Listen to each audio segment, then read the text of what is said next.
Assalamualaikum warahmatullahi wabarakatuh. We are from Group 1. We will explain about Deixis and distance. The first is Deixis. What is Deixis? Deixis is a technical term from Greek for one of the most basic things we do with utterances. It means pointing via language. Deixis is any word that cannot be interpreted without reference to physical context, like the speaker's addressee, time, and place of utterance. For example, you'll have to bring the bag tomorrow because they aren't there now. Out of context, the sentence is extremely vague. It contains a large number of expressions, such as you, they, tomorrow, they, here, now, which depend for their interpretation on the immediate physical context in which they were uttered. Next is deictic expression. Any linguistic form used to accomplish pointing is called a deictic expression. Deictic expressions are also known as indexical. Deictic expressions are meaningful in a given context. They are among the first words acquired by children. In order to be interpreted correctly, the speaker and listener have to share the same context. They are particularly useful in face-to-face communication. The next is types of deixis. Deixis have three types. The first is person deixis. The next is spatial deixis, and the last is temporal deixis. Person deixis. Person deixis is deictic reference to the participant role of a referent, such as the speakers, the addressee, and referent, which are neither speaker or addressee. Jadi, person deixis ini terdapat speakers. Speaker itu berarti yang membicara, lalu addressee itu yang penerima, dan referent which are neither speaker nor addressee, ataupun mereka yang tidak menerima maupun yang tidak berbicara. Lalu terdapat suatu contoh, addressee with higher status versus addressee with lower status. Jadi terdapat penerima yang memiliki status yang lebih tinggi versus penerima yang statusnya lebih rendah. Dan expression which indicate higher status are described as honorifics. Jadi ini lebih ke memuliakan yang statusnya lebih tinggi. Seperti ada contoh Your Highness, atau yang bisa kita artikan sebagai yang mulia. Lalu the discussion of the circumstance which lead to the choice of one form rather than another is sometimes described as social deixis. Jadi circumstance, kondisi ini dalam hubungan antara addressee yang lebih tinggi dengan yang lebih rendah itu bisa kita sebut dengan social deixis. Lalu the kind of constituent for person deixis is pronouns, possessive affixes of nouns, dan agreement affixes of verbs. Dan macam-macam dari person deixis adalah first person deixis atau I, lalu second person deixis you, and the third is third person deixis atau he, she, it. Spatial deixis. A spatial deixis is a place where the relative location of people and things are designated. Spatial deixis or place, also known as space deixis, is related to the relevant spatial location of a speech. As with the person deixis, the location might belong to the speaker and receiver or the person or objects being referred. Deixis spesial adalah tempat penunjukan lokasi relatif orang dan benda. Deixis spesial atau tempat juga dikenal dengan deixis ruang, terkait dengan lokasi spesial yang relevan dengan suatu ucapan. Sama halnya dengan deiksis orang, lokasinya bisa jadi milik pembicara dan penerima atau objek yang dirujuk. The basic special deixis words are location. There are words like here, there, this, that, as well as most pronoun such as I, he, use, it. Some verb of motion such as come and go. Next, deixis projection. To project or show the means of different word and manipulate a location. Example, first, I'm not here now. Second example, I was looking at this little puppy in a cage with such as look on this page. It was like, oh, I'm so unhappy here. Will you set me free? Next, I will explain the material about temporal deixis. Temporal deixis is the use of common phrases to refer to a specific time, place, or person in context. Meanwhile, deixis is a ancient Greek language which refer to object, places, and time. Oke, jadi temporal deixis itu adalah penggunaan kata-kata umum dan frase untuk merujuk kepada waktu tertentu, tempat, ataupun orang yang dikonteks. Lanjut. Dan sedangkan deixis itu dalam bahasa Yunani kuno itu artinya menunjuk atau menunjukkan. Informasi kontekstual secara leksikal maupun gramatikal yang menunjukkan pada hal tertentu baik benda, tempat, ataupun waktu. Definisikan ungkapan yang berikat dengan konteksnya, yaitu contoh ya. Contoh dalam kalimat saya mencintai dia dan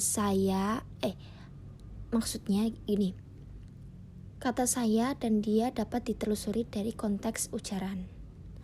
Dan selanjutnya, deixis dapat diartikan sebagai lokasi dan identifikasi orang, objek, wisata, proses atau kegiatan yang sedang dibicarakan. Lah, deixis ini tidak sama dengan anafora. Sedangkan deixis ini yaitu pembicara dan anafora itu tuturannya. Contoh seperti ini. Begitulah isi pesan yang dikirimkannya kepadaku. Lah, contoh ini yang bergaris bawah itu adalah begitulah. Lah, kata begitulah itu memiliki makna yang rancu dan tidak bisa diketahui artinya. Karena pada kata berikutnya tidak dijelaskan seperti itu. Dan lanjut, contoh kedua, hari ini bayar, besok gratis. Yang bergaris bawah hari ini dan besok ya, itu tidak jelas. Karena apa? Karena kalimat itu terpampang setiap hari di restoran, misalnya ya, setiap hari itu di restoran. Lah, terus ini di sini deixis ini dibedakan menjadi beberapa tipe. Yang pertama itu person deixis atau deixis persona. Lah, deixis persona itu apa? Deixis yang menunjukkan diri penutur. Lah, jadi itu ada 3 ya. Persona 1, persona 2, dan persona 3. Persona 1 itu artinya orang yang sedang berbicara mendapat pronoun disebut persona pertama. Nah, apabila ia tidak lagi berbicara dan kemudian menjadi pendengar, maka ia berganti menjadi persona kedua. Yang ketiga, orang yang tidak dalam tempat kejadian pembicara tersebut disebut persona 3. Nah, jadi orang pertama itu adalah rujukan pembicara kepada dirinya sendiri ya. Contohnya seperti saya, aku, kami, kita. Dan orang kedua adalah rujukan kepada seseorang atau lebih pendengar atau siapa yang dituju dalam pembicara. Nah, yaitu contohnya kamu, engkau, anda, kalian. Terus yang ketiga, persona yang ketiga adalah kategori rujukan kepada orang yang bukan pembicara dan bukan pula pendengar. Nah, contohnya itu dia, ia, beliau, nya, dan mereka. Nah, ini ada contoh. Mengapa hanya saya yang diberikan tugas berat seperti ini? Lah, itu kata saya. Saya itu berarti dari persona pertama dan menunjukkan persona deksis ya. Terus yang kedua, contoh yang kedua, saya melihat mereka di pasar kemarin. Lah, saya itu juga termasuk itu kan orang person pertama, dan mereka itu termasuk juga dengan person ketiga. Lah, selanjutnya nomor 2, place deksis, yaitu deksis tempat adalah pemberian bentuk kepada lokasi atau tempat yang dipandang dari lokasi pemeran atau serta dalam peristiwa tersebut terjadi. Semua bahasa termasuk bahasa Indonesia membedakan antara yang berdekat dengan pembicara disebut di sini, yang bukan dekat kepada pembicara disebut di situ, yang dekat dengan pendengar disebut di sana. Dalam berbahasa, orang dapat membedakan antara di sini, di situ, dan di sana. Hal ini dikarenakan di sini lokasinya dekat dengan pembicara. Di situ lokasinya tidak dekat dengan pembicara.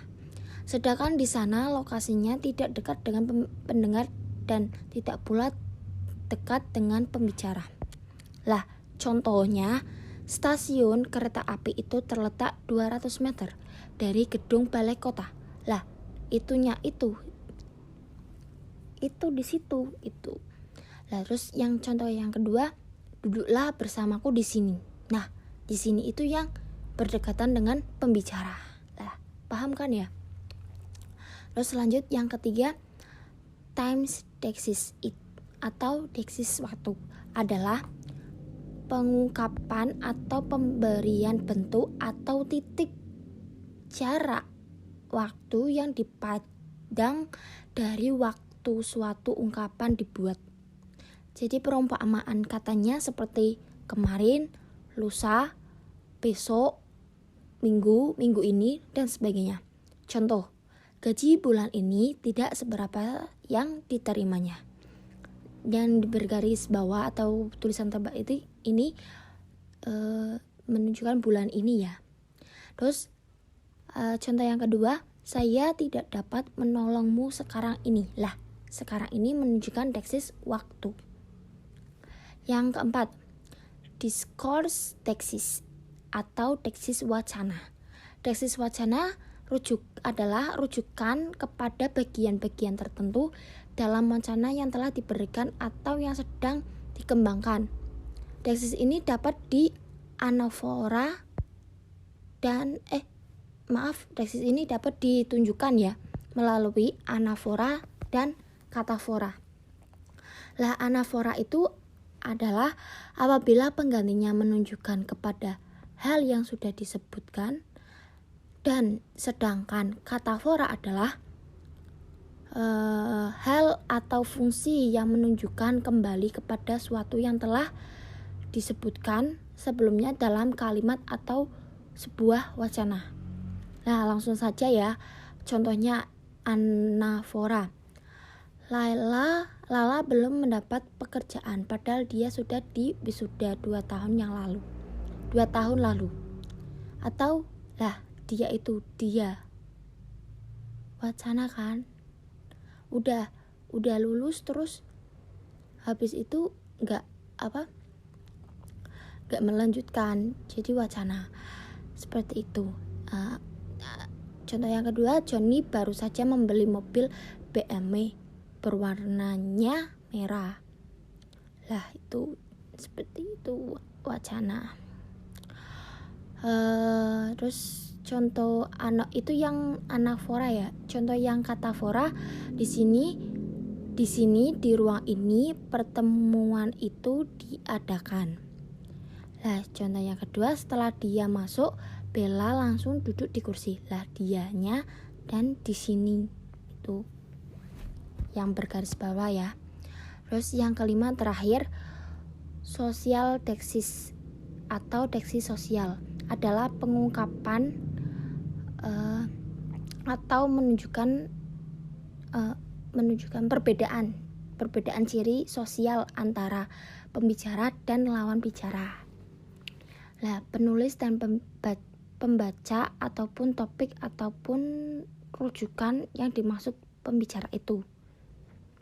Lah, terus perumpamaan penggunaan katanya adalah mati, meninggal, wafat untuk menyatakan keadaan meninggal dunia.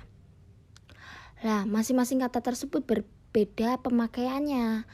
Begitu juga penggantian kata gelandangan dengan tunawisma, buta dengan tunanetra, dan sebagainya adalah bersifat eufemisme, yaitu pemakaian kata halus.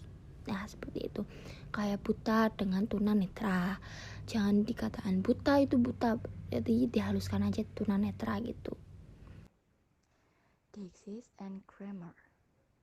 The distinction for person, spatial, and temporal deixis can be seen at work in English grammar structures such as direct and indirect or reported speech.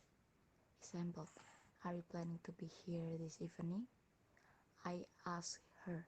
Sekian, wassalamualaikum warahmatullahi wabarakatuh.